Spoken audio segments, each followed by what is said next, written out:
남조선 군부 호정 트릭들에게 엄중한 경고를 보내기 위한 무력 시위의 일환으로 신형 전술 유도무기 사격을 조직하시고 직접 지도하셨습니다.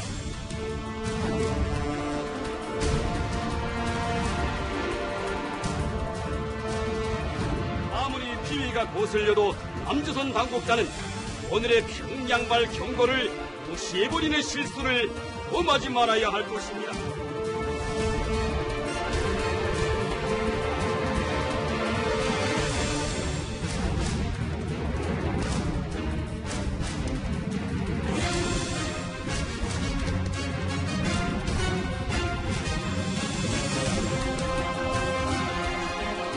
그동안은 버틸 수 있겠죠. 왜 그런가 하면 이 중국이라는 버팀목이 있습니다. 이제 중국이 항상 들여다보다가 진짜 이건 힘든 법이 왔다 할 때는 산소통을 가져다가 이제 붙이는 역할을 하거든요.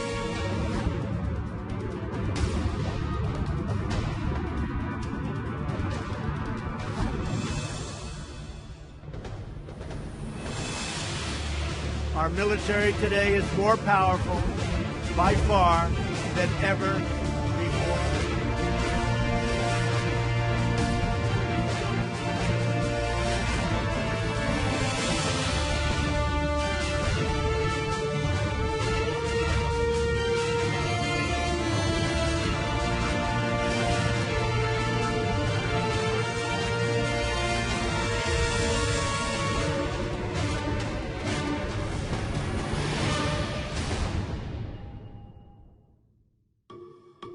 예, 지금 우리나라의 외교 상황을 보면 근래 들어 이런 적이 있었나 싶을 정도로 정말 어렵습니다.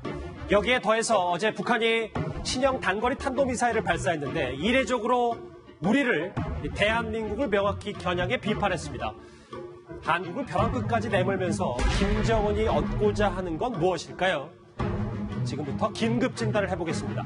3층 서기실 암호의 저자 태영호 전 영국 주재 북한공사입니다. 어서 오십시오. 네, 안녕하십니까. 그러니까 지난 6월 30일 판문점 회동 직후에 뉴스탑10에 출연하셨으니까 근 한 달 만인데 잘 지내셨죠? 예, 잘 됐습니다. 본격적인 이야기를 하기 앞서서 예. 북한의 신형 탄도 미사일 예. 발사 좀 예상을 하셨습니까? 저는 뭐 딱 어제 날짜 자체는 얘기는 하지 못했지만은 지금까지 북한의 쭉 흐름과 런저를 보면 예. 별로 우리가 새롭거나 또 뭐 놀랄 만한 일도 아니고 이미 예상된 북한의 패턴이었다 이렇게 볼 수 있겠습니다. 예상된 패턴이었다. 예. 그런데 지금 화면에도 나옵니다만 오늘자 노동신문 1면을 보면 뭐 지금 저 1면에 있는 사진은 조금 김정은 위원장이 굳어있는 모습이지만 네. 파한돼서 표정이 밝은 이 사진들이 여러 장 있습니다. 네. 이 의미를 좀 더 저희가 무게를 둬도 될까요? 예, 그렇습니다. 시작에 보면 대단히 김정은 위원장이 그 얼굴이 굳어 있는 표현이고 이제 그게 이제 화한돼서 표현이 나오는데 이것은 예. 뭐라고 말하는가 하면 우리가 노동신문의 이제 런주를 보면 여기에 신형 전술 유도 무기 체계라고 합니다. 그러면 북한에서 아직도 이거 체계라고 할 때는 아직 완성하지 못했기 때문에 계속 지금 완성 단계에 있는 무기를 이제 의미하는 건데 예. 어제 북한은 명백히 실험 이후에 김정은이가 전투적 성능 지표들이 다시 한번 만족스럽게 검증되었다 이렇게 이야기했습니다. 검증되었다는 건 지난 5월에 한번 이 새로운 단거리 미사일형을 실험해보고 이번에 다시 7월 15일 날 또 실험해봤는데 그렇죠. 역시 계획했던 대로 미사일이 정확히 목표를 맞췄다. 그래서 대단히 만족하다. 뭐 이런 순차로 이제 얼굴 표정이 나와 있다 이렇게 볼 수 있습니다. 이제는 실전 배치까지 가는 중간 과정이 순조로웠다. 그렇습니다. 그런데 저희가 아까 제가 이 서두에 네. 지금 대한민국 외교 주변이 정말 시끄럽고 어렵잖아요. 그런데 네. 북한이 이런 시점에 러시아가 우리 독도 영공을 침범한 이 시점에 왜 미사일을 발사했을지 시점도 참 묘합니다. 지금 현재 어제 보면 북한의 전반적인 론저는 물론 미국을 겨냥한 이런 압박용 메시지라고 볼 수 있겠지만은 전반적인 이제 론저의 대부분은 우리 정부를 향한 강한 협박, 지어 이제 비난, 협박, 지어 모욕적인 이런 이제 표현까지 동원해서 이제 우리 정부를 이제 대단히 비난하는 수위를 대단히 높였다고 이제 볼 수 있겠습니다. 그래서 지금 현재 보면 북한이 제일 우리 정부와 대항하는 데서 북한이 제일 두려워하는 것은 한미일 사이의 삼각동맹이 형성되는 것인데 지금 현 상황을 보면 한일 관계는 완전히 이제 갈등 수순을 넘어서서 이제는 거의나 완전히 싸우는 단계까지 왔고 무력 분쟁이지만은 그렇죠. 예. 한미 동맹 관계도 지난 시기와는 그렇게 견고해 보이지 않습니다. 이렇게 흔들리고 있는 시점에 북한은 치고 들어와도 한국으로서 강한 그런 반응은 하지 못할 것이다. 이런 걸 보고 이 기회를 이용해서 한 번 더 이 지역에서 북한의 그런 강한 위상을 보여주자 이런 시기를 이제 택했다 볼 수 있겠습니다. 북한의 속내 이 미사일 발사 관련된 얘기는 계속해서 짚어볼 텐데 잠깐 그 전에 공사님. 중국과 러시아가 네. 왜 동해에서 연합훈련을 한 것도 모자라서 우리 독도 영공을 침범했을까요? 러시아의 속내 이것도 좀 어느 정도 파악이 되십니까? 전통적으로 지금 우리가 이제 주장하고 있는 이제 비행 이제 안전식별 구역 이제 카지드라는 이 구역 자체를 중국이나 러시아 또 북한은 인정하지 않습니다. 예, 인정하지 않고 있는데 이것을 그러면 물리적으로 인정하느냐 안 하느냐 이런 문제가 존재하는데 바로 우리 한국이 외교적으로 지금 아주 좀 힘든 상황에 있을 때 요 약한 틈을 타고 한번 간을 짚어보는 겁니다. 이 휘젓고 다니면서 어느 정도 이제 반응하느냐 이걸 이제 간복이다 이렇게 우리가 이제 볼 수 있겠습니다. 그러면 어쨌든 중러를 등에 업고 김정은 위원장의 도발에 시도를 건 거다. 김정은으로서는 지금 이렇게 강경하게 나올 수 있는 그런 배경에는 중국과 러시아라는 우군을 확보했기 때문에 이렇게 납니다. 우리가 지금의 상황과 2018년 때 4.27 판문점 선언 때의 상황을 우리가 한번 비교해 볼 수 있겠습니다. 그때는 대단히 북한이 우리 정부에 매달리는 모습이었습니다. 미국하고의 정상회담도 이제 파탄될 직면에 처하니 김정은이가 먼저 문재인 대통령에게 만나자 해가지고 이제 내려와서 판문점에서 2차 남북 정상회담도 이제 성공했거든요. 네. 그래서 이러한 그때는 중국과 러시아라는 강한 우군을 확보하지 못한 상태에서 2017년부터 대북 제재가 상당히 고조되고 있는 상황이었습니다. 그런데 지금의 상황은 결국은 올해 상반년에 들어와서 하노이 회담 결론 이후에 김정은은 4월 달에 푸틴을 만났고 결국은 6월 달에 시진핑을 북한에 들어와서 양두 우군을 확보했기 때문에 이제는 배 한번 내밀고 나가보자. 이런 배심과 배짱이 생겼다고 볼 수 있습니다. 이해가 됐어요. 공사님. 네. 자, 그런데 우리가 더 놀랄 수밖에 없는 건 이겁니다. 북한이 노골적으로 그리고 이례적으로 이 도발 직후 남한이 문제다 이렇게 말한 겁니다. 조금 전 조선중앙TV의 보도 함께 들어보시죠. 남조선 당국자들이 세상 사람들 앞에서는 평화의 악수를 연출하며 공동선언이나 합의서 같은 문건을 만지작거리고 뒤돌아 앉아서는 최신 공격형 무기 반입과 합동군사연습 강행과 같은 이상한 짓을 하는 이중적 행태를 보이고 있다고 하시면서 아무리 비위가 거슬려도 남조선 당국자는 오늘의 평양발 경고를 무시해버리는 실수를 범하지 말아야 할 것입니다. 참 북한의 목소리가 어찌 보면 참 생생해서요. 근데 공사님 이게 북한으로서는 한미 연합훈련과 우리 스텔스기를 사오는 도입 문제 있잖아요. 이거에 대해서 우리가 생각하는 것보다 훨씬 더 민감한 것 같아요. 네. 북한은 이미 그 6.12 싱가포르 합의 이후에 그때 싱가포르 합의 이후에 트럼프 대통령이 예. 앞으로 한미 군사 연습은 없다 이렇게 이야기했습니다. 그때 트럼프 대통령이 쓴 표현이 트럼프 대통령 자체도 도발적인 한미 합동군사 연습이다 이런 표현까지 썼습니다. 그래서 이걸 북한은 내부에다가 대대적으로 홍보한 겁니다. 그래서 이렇게 미국이 대조선 적대시 정책의 표현인 한미합동군사훈련 이거 안 하기로 했다 이렇게 했는데 결국은 미국이나 우리 정부로서는 대부분 중요한 협상 예를 들면 지금 우리가 지난해까지만 해도 우리가 항상 입버릇처럼 이야기하던 키 리졸브, 독수리 그다음에 울지 프리덤 가디언 이런 중요한 세 개의 큰 군사연습을 하지 않았습니다. 하지 않았기 때문에 결국은 북한으로서는 지금 이제 8월 달에 하려고 하는 이제 19.2 동맹훈련이라는 건 별로 이제 크지도 않은 이거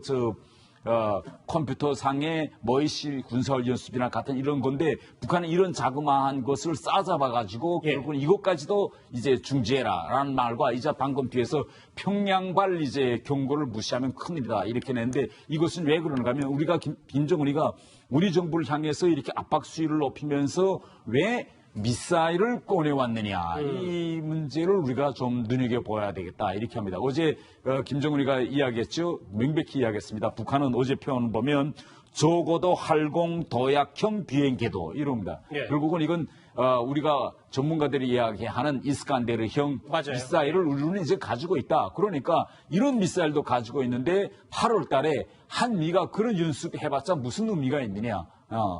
그런 연습을 100번 해도 우리가 가지고 있는 이스칸데르는 막아낼 수 없다. 예. 그리고 이제 앞으로도 이야기했지만 그 전에 앞서서 7월 23일 날에는 김정은이가 새로 건조한 잠수함을 돌아봤습니다. 결국은 이걸 가지고 한국 정부에게 이런 히든 카드를 하나씩 보여줌으로써 그렇죠. 아무리 미국하고 한미 합동 군사 연습 해봤자 그것은 아무런 무의미한 것이기 때문에 우리 경고를 흘려듣지 말아라 하는 이제 경고성 차원이죠. 공사님, 그러면 어쨌든 이게 지금 북한의 사실 미사일 도발과 함께 무리한 요구잖아요, 북한에. 예. 그런데 우리가 지금 한미 연합훈련을 축소하거나 폐지할 움직임도 있으면 이걸 김정은이 그러면 내가 이렇게 하면 여기서 축소하거나 연합훈련도 폐지하고 스텔스 고입도 늦출 것이다 이렇게 생각하고 예상하고 있는 겁니까?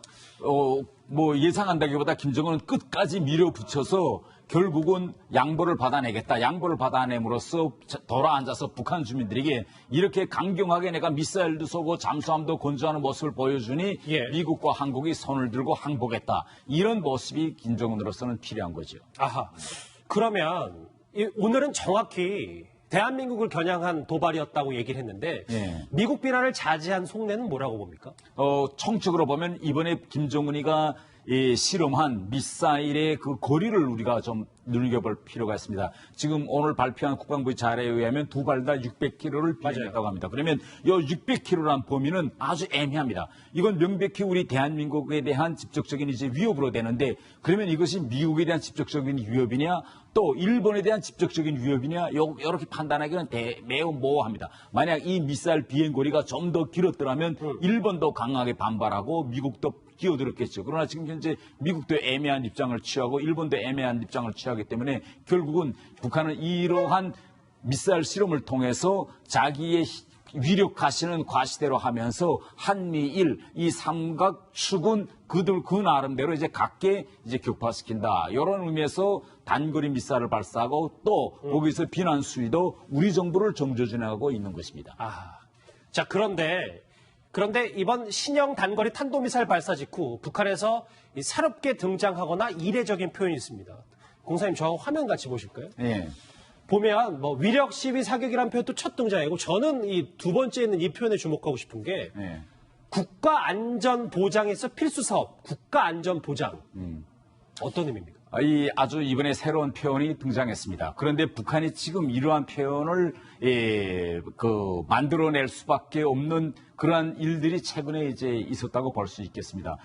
우리가 지난해 2018년 3월 5일 청와대 정유영 실장이 김정은을 만나고 와서 예. 김정은이가 군사적인 위협이 없어지고 북한의 체제 안전이 보장된다면 핵무기를 가져갈 필요가 없다라고 하면서 그때 체제 안전이라는 표현이 그다음부터 나오기 시작했습니다. 그래서 지금까지 우리 한국이나 미국에서 북한의 체제 안전을 어떻게 보장해 줄 것이냐라는 이러한 문제가 나오기 시작하는데 예. 그러면 과연 북한이 체제 안전이라는 표현을 썼겠느냐라는 문제입니다. 북한은 이 체제라는 표현을 오직 한반도의 평화 체제 이런 걸 때는 체제란을 쓰는데 북한의 안전 문제와 관련해서는 체제 안전을 보장해달라 이런 표현은 북한은 쓰지 않습니다. 우리가 쓰는 말이잖아요. 그렇죠. 그래서 우리가 자꾸 체제 안전 보장 그러면 체제 안전이란 뭐냐 결국은 북한의 김정은의 세습 체제를 보장해달라는 거다. 그렇네요. 이런 걸 자꾸 전문가들이 이야기하니까 북한으로서는 이번 기회에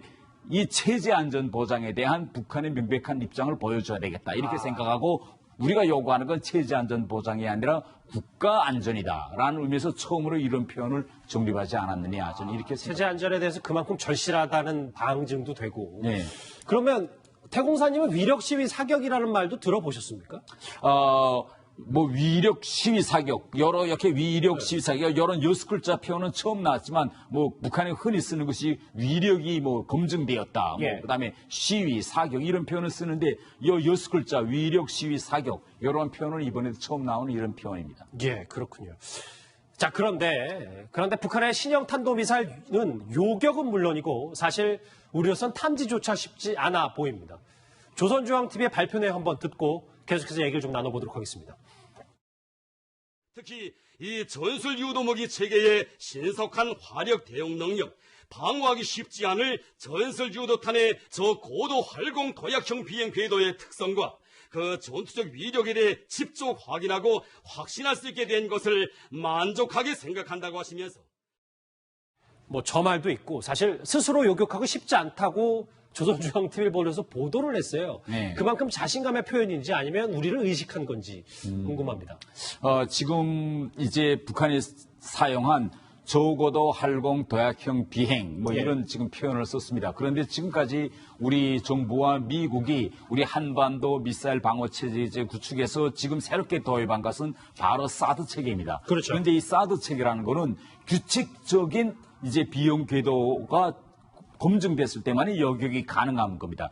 만일 북한이 이렇게 불규칙적인 비행을 하는 이스칸데르급 미사일을 들여왔다면 현재 우리가 가지고 있는 그런 미사일 방어 체계로서는 이거 여격이 불가능합니다. 예. 그렇기 때문에 결국은 북한이 이러한 불규칙 비행 궤도를 가지고 있는 미사일이 우리한테 있다. 그렇기 때문에 한국이나 미국을 향해서 아무리 새롭고 개발된 미사일 체계로 가져다 놔도 그것은 무용지물과 같다라는 걸 이번 기회에 다시 한번 이제 보여주려는 데 목적이 있다고 볼 수 있습니다. 그러니까 이제 말씀처럼 이게 오늘 국방부가 발표한 거에 의하면 두 발 다 600km 넘게 나갔다고 네. 하면 이게 뭐 한반도 전역은 물론이고 일본의 미군 기지 일부까지도 나갈 수 있다. 이것도 의미가 간단치 않아 보여서요. 예, 이 우리가 좀 더 눈여겨봐야 할 것은 북한이 이러한 미사일을 발사하기 이틀 전에 새로 건조하는 잠수함을 소개했습니다. 그렇죠. 그러니까 결국은 잠수함과 이런 새로운 이제 형의 미사일을 이제 북한이 연이어 이제 하나씩 합쳐서 지금 보여주고 있는데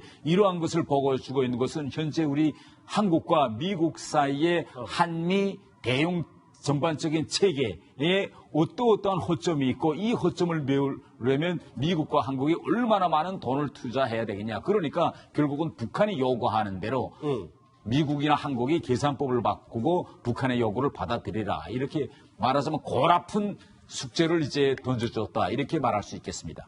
대공사님, 이건 질문지 없는 건데 하나 여쭤보고 싶어서 예. 북한이 이렇게 지금 이스칸데르급 미사일과 잠수함을 계속 만들고 있고 네. 북한 경제는 지금 계속 21년 만에 최악의 상황으로 가고 있잖아요. 네. 이 정도 자금력이 있으려면 군사력이 확보되려면 자금이 분명히 있어야 될 텐데 이게 지금 마르지 않는 샘물처럼 나오는 그거에 대해서 많은 시청자분들이 궁금해하시더라고요. 이 돈줄이 어디 있는 겁니까? 저는 이해가 잘 안 돼요. 결국은 지금 이렇게 북한이 끊임없이 핵과 미사일 또 지어 새로운 잠수함까지 3,000톤급 잠수함까지 지금 만들고 있다는 것은 그만큼 해외에서부터 이제 재력이 계속 충원되고 있다는 걸 의미합니다. 최근에 대북 제재가 이제 심화되면서 북한은 전통적인 수출 항목, 석탄이라든가 이제 광석이라든가 또 해산물과 같은 전통적인 수출 항목은 줄어드는 것만 명백합니다. 그러나 반대로 북한은 최근 인력 수출은 대단히 많이 늘었습니다. 그래서 북중 국경 지역 같은 데 가보면 지금 고이나 북중 국경 지역 도시들은 선포되지 않은 하나의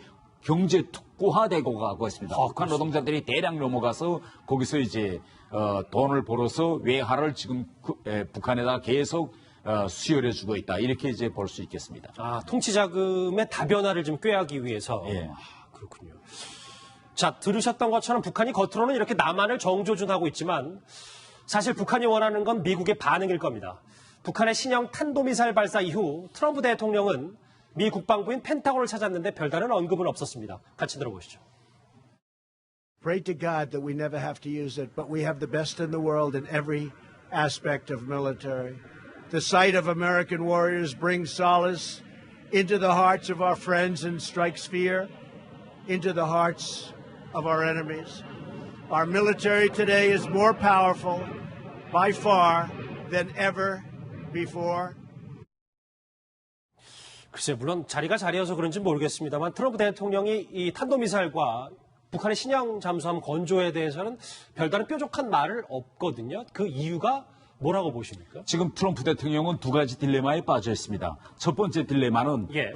이 북한과의 핵 협상을 그대로 지속시켜서 북한을 지금과 같이 그런 핵이나 ICBM 발사 시험을 하지 않도록 계속 현 시점에 묶어놓는 겁니다. 만약 김정은이가 이 현 시점을 박차고 나와서 핵실험이나 ICBM을 다시 한다면 트럼프가 지난 2018년도부터 김정은한테 들여왔던 모든 품이 다 깨져나가게 되기 때문에 이것은 결국은 새로 재선해버리는 트럼프의 재선 선거 이 방향 흐름과도 맞지 않는 겁니다. 그러니까 어떻게 하면 이제 김정은을 재선에 유리하게 이용하겠냐. 이게 하나 첫 번째 딜레마고 예. 두 번째 딜레마는 현실 이제 외교 정치에서 미국이 부닥치고 있는 딜레마입니다. 지금 현재 이번에 탄도미사일인데 이건 명백히 탄도미사일입니다. 그런데 트럼프나 미국이 이것을 탄도미사일이라고 이야기하고 강경 반응을 보이면 이 문제가 유엔 안전보장리사회에 해부됩니다.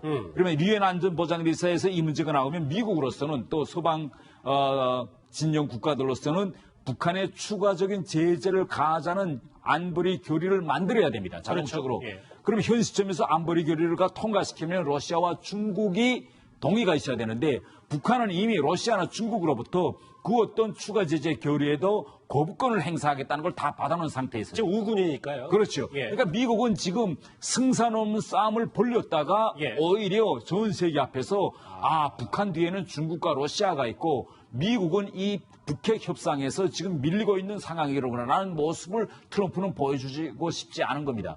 그렇기 때문에 이러한 러시아와 중국을 우시기해서 지금 트럼프는 이번에 핵 미사일이 탄도미사일이라고 비난도 할 수 없고 또 강경 방언도 보일 수 없는 이런 이제 두 가지 딜레마에 빠져 있다. 이렇게 우리가 봅니다. 애써 축소하고 있다. 예.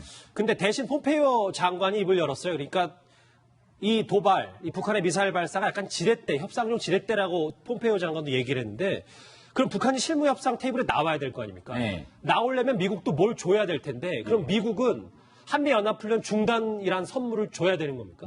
미국으로서는 지금 또 북한으로서는 가장 바라고 있는 것이 무엇인가 하면 북핵 문제의 전반적인 계산 셈법을 바꾸라는 겁니다. 미국 예. 보면. 그건 한마디로 이야기하면 북한이 지금 주장하고 있는 단계적 합의와 단계적 이행안을 받아들여라. 이거고 미국은 거기에 대해서 아주 애매모호한 입장으로 동시적 병행적으로 문제를 해결하자라고 이야기하고 있습니다. 결국은 현 시점에서 미국의 입장은 뭔가 하면 일단 실무 협상을 열고 실무자들끼리 로닝하면서 견해의 차이점을 좁혀가자. 이게 예. 미국의 입장이고 북한은 실무 협상에 나가기 전에 먼저 미국 측이 북한이 요구한 단계적 합의, 단계적 이행안을 받아들이겠는지 안 받아들이는 이것부터 요구하는 겁니다. 그러니까 미국은 이걸 줄 수가 없죠. 예. 북한은 이걸 주지 않는 한 우리는 협상에 나가지 않겠다. 이런 기싸움이 일어나고 있기 때문에 폼페오로서는 지금 북한에게 어쨌든 나와서 한번 얘기해보자라는 식으로 자꾸 실무회담을 개최하자고 이야기했고 북한의 협상자들의 입장으로 보면 나가려면 김정은이한테서 승인을 받아야 됩니다. 승인을 받았는데 미국의 입장이 아무데도 변하지 않았는데 나가서 뭐 할 건데 라가면 할 말이 없는 거예요 지금. 그러니까 협상에 나갈 수 있는 명분을 빨리 미국이 먼저 달라. 예. 그러니까 이래서 지금 여러 가지 이런 압박 전술을 쓰고 있는 거죠. 북한으로서는 하노이 회담 결렬 이후 참 많은 걸 뼈저리게 느꼈다는 생각이 드네요. 네.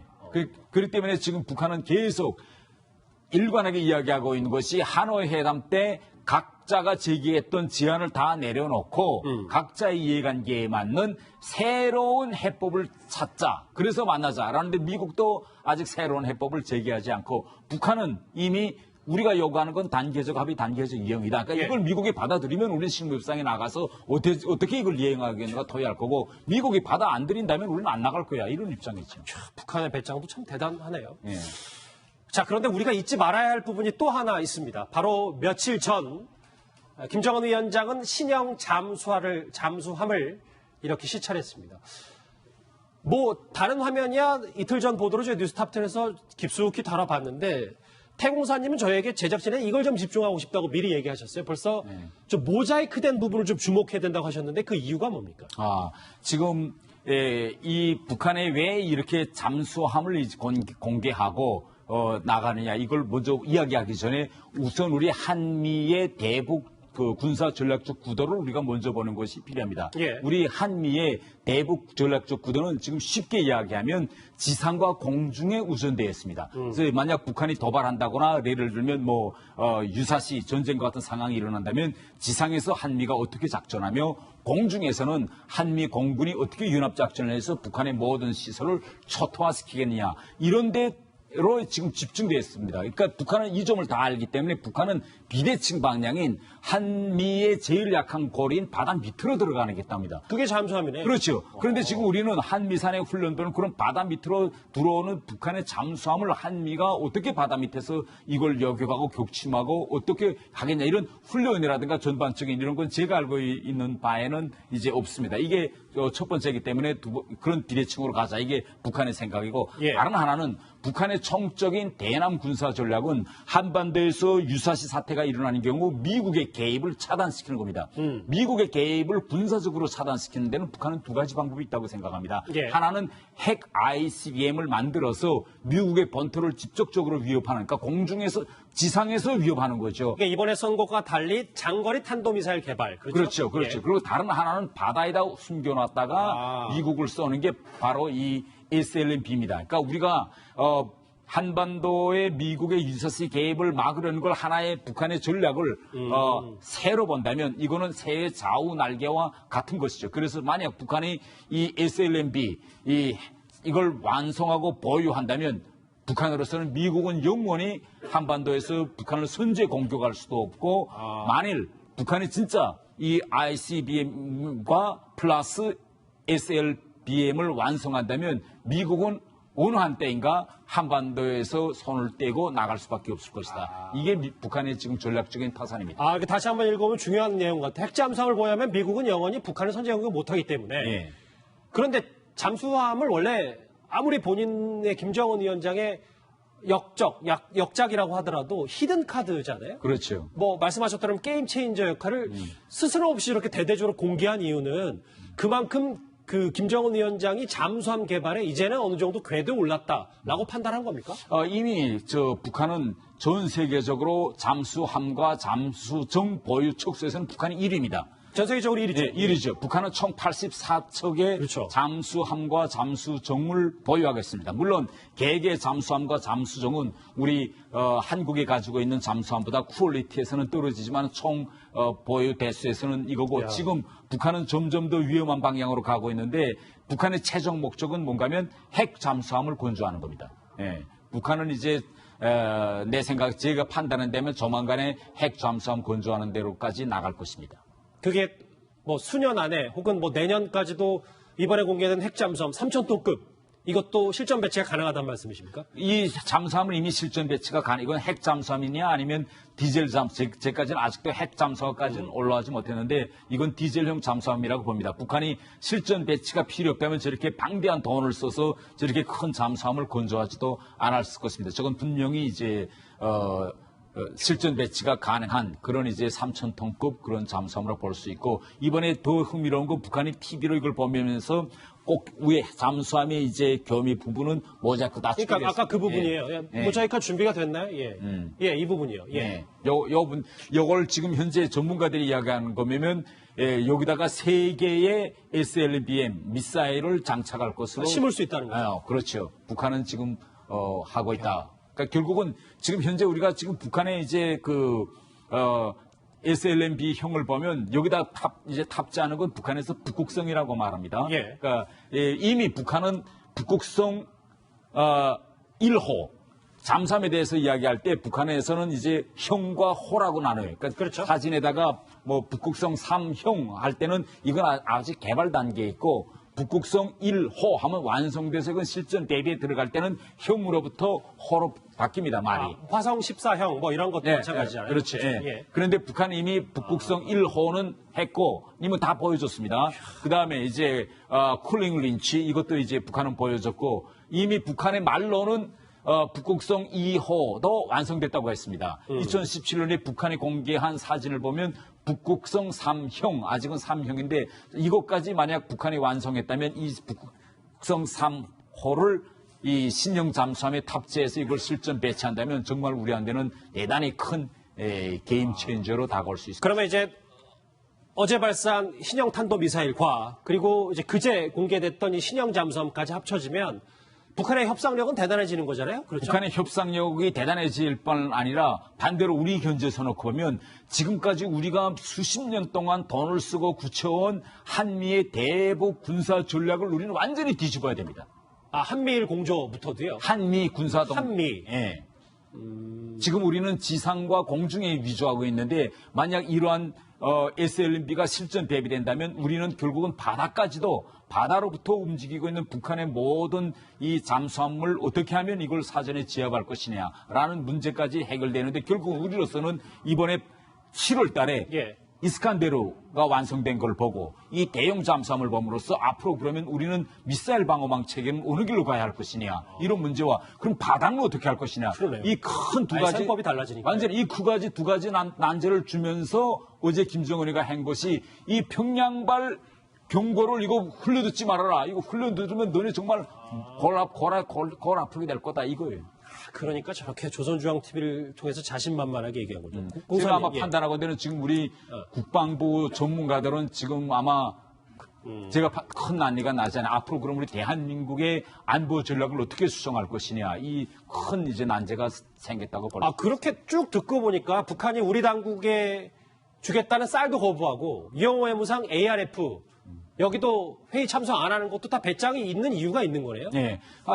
첫째는, 배짱이 있는 이유가 있고, 두 번째로서는 북한은 지금 현재 미국과의 실무 협상에서 미국으로부터 받아낼 수 있는 원칙적 양보가 생기지 않았기 때문에 예. 가능한 자기가 가지고 있는 카드를 다 꺼내서 한국과 미국을 동시에 압박해보자. 이런 상황이고, 지금 현 시점에서는 북한은 한국이 지금 하늘과의 이런, 무역 갈등, 이런 것에 이제 매개적으로 상당히 힘든 상황에 있기 때문에 이 힘든 상황일 때 한 번 더 이제 치고 들어오자 이런 이제 계획을 세우고 있는 거죠. 그러니까 쌀 안 받아도 상관없고 우리는 히든 카드 내밀었으니까 너네가 이제 알아서 판단해라 이런 그렇죠. 거군요. 만약 8월 달에 이제 준비하고 있는 이 한미 연합 연습을 만약 중지하지 않는다면 북한은 다른 또 히든 카드를 또 보일게 그러면 어떻게 할 건데 이러면서 이제 압박 수위를 올리겠다 이거죠. 저희가 지금 긴 시간 동안 이 북한 김정은의 속내를 하나하나 짚어왔는데 이제부터 아까 말씀하셨던 것처럼 우리의 대응이 중요할 텐데 예.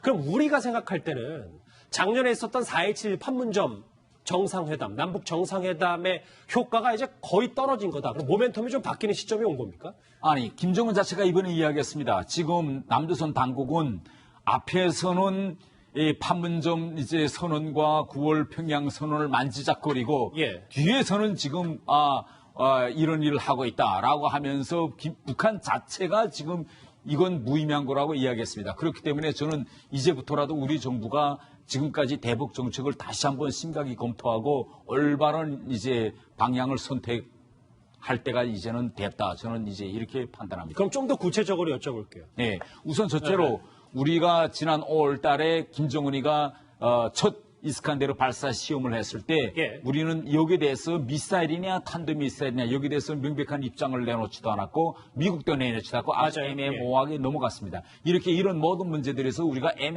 군사 안보 문제에서 애매모호하고 소프트하고 유연한 입장을 보이면 결국은 이것이 우리의 평화 애호적인 입장이 북한에 전달돼서 북한의 생각을 변화시킬 걸 우리는 바라는데 반대로 북한은 이것을 우리의 나약적인 행동으로 판단하고 오히려 더 큰 도발 행보를 키우는 겁니다. 그렇기 때문에 저는 이제라도 우리가 이런 북한식의 계산 방법은 우리한테는 절대 통하지 않을 것이다. 라는 걸 강경한 입장을 보여줄 때가 이제는 다가오지 않았냐. 저는 이렇게. 그러면 말씀처럼 화면 보시면 중국과 러시아의 지원이 들어오니까 시진핑 주석과 푸틴 대통령의 지원이 들어오니까 버틸 때까지 버티고 우리가 두루뭉술하게 나약한 태도를 보일 때마다 계속 도발을 할 거고.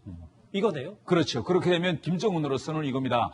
현 시점에서 김정은은 이겁니다. 내가 핵과 미사일을 가지고 있는 한 미국이 대북 제재를 풀어주겠다는 신호를 보이지 않아요. 그러니까 예.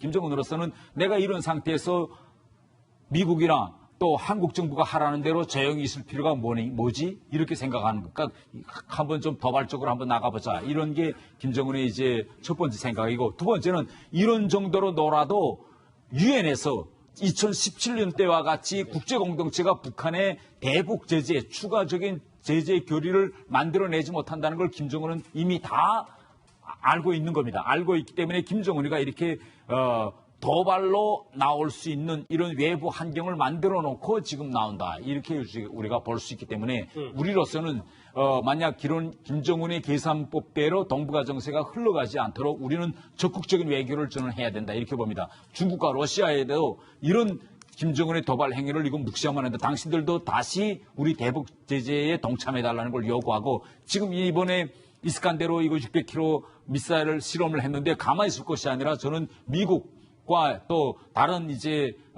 자유 진영의 나라들과 연합해가지고 북한에게 새로운 추가 제재와 강경 모습을 보여주지 않는다면 결국은 김정은은 간이 더욱 커져가지고 더 높은 도발에로 한 걸음 한 걸음 더 나갈 것입니다. 저희 긴급진단, 태영공사의 긴급진단이 이제 저희가 시작되면서 7월부터 저희가 소통하는 뉴스탑10, 뉴스탑10을 통해서 유튜브 실시간 댓글을 받고 있거든요. 태용사님 한번 저와 같이 보시면서 혹시 제가 질문할 게 있으면 태용사님께 직접 시청자의 질문도 바로 드리겠습니다. 준비가 됐나요? 예. 독자적, 우리의 킬체인, 그러니까 우리의 방어체계는 무용지물이다.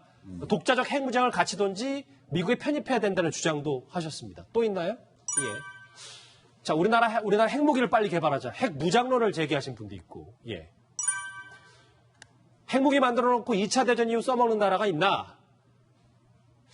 북한. 자, 평화는 그걸로 얻을 수 없다. 자주 국방력이 있어야 평화를 말할 자격이 있다. 마지막인가요? 예. 그러니까 아까 북한은 돈을 어디서 샘솟듯해서 미사일을 만드는 거야. 아까 태영 오사님이 말씀하셨던 이제 이 통치자금의 다변화를 통해서 해외에서 인력도 한다라는 얘기인데, 자, 미사일 궤적도 정확히 계산이 안 되는 상황에서 자주국방, 전자권 환수를 외칠 수준인가라는 따끔한 지적도 있습니다. 댓글 통해서 같이 한번 좀 버무려서 정리를 해볼게요. 그러면 우리가 지금 마지막으로 해야 될 외교적 해법이 좀 더 구체적으로 한미 동맹을 좀 더 공고히 한 다음에 북한에게 쓴소리 할 거 하고, 이렇게 안 하면 대북 제재 더 강하게 한다. 우리나라 언받은 경제적 지원 해줄 테니까 무기하지 말라. 더 고자세로 나가야 되는 건 아닌가라는 생각도 들어서요. 예, 우리가 지금 2018년 4.27 판문점 선언 이후 우리 정부의 지금까지 대북 정책은 북한에 대한 대단히 선의적인 그런 이제 옹옹곤한 방향으로 나갔습니다. 지난 5월 달에 북한이 이스칸데르형 미사일 발사 미사일을 2번 쏜 이후에도 우리 정부는 여전히 북한에다가 식량을 제공한 의향을 밝히고 세계 식량 계획을 통해서 5만 톤의 식량을 제공하겠다고 구체적인 실무적인 조치까지도 우리는 다 취했지만은 김정은은 이것을 걷어찼습니다. 안 받겠다고 다 이제 걷어찼고 지금 와서는 김정은으로서는 대화 상대방에 대한 우리 대통령에 대한 초보적인 예의도 갖추지 않고 막말로서 고의나 이건 모욕적인 수준의 오늘 보도는 고의나 모욕적인 수준의 도발까지 나오고 있습니다. 그것은 이걸 보면 결국은 이 북한과의 대화나 협상, 남북 관계는 이 좋은 마음, 선의 마음만 가지고서는 결국은 북한을 변화로 이끌 수 없다는 걸 우리는 결국은 1년 반 동안의 경험을 통해서 우리는 느꼈습니다. 그런데 다시 우리가 2018년 4월 달과 같은 상황을 만들어내자면 어떻게 해야 되겠습니까? 그때 결국은 김정은이가 힘들었기 때문에 우리 정부한테 매달린 겁니다. 판문점으로 나온 거다. 그렇죠. 판문점 2번 나왔죠. 그렇기 때문에 우리는 다시 한번 김정은에게 힘든 상황을 만들어서 이제 방금 댓글에 되어 있지만은 이 국가와 국가, 남북 관계에서는 오직 힘의 논리에만 의존할 수 있지 이 선의의 논리에서는 문제를 해결할 수가 없다. 저는 이렇게 생각합니다. 알겠습니다. 선의의 논리로는 이 남북 관계 해결이 안 된다. 이 말이 좀 의미심장하신 것 같습니다. 자, 지금까지 태영호 전 영국 주재 북한 공사와 함께했습니다.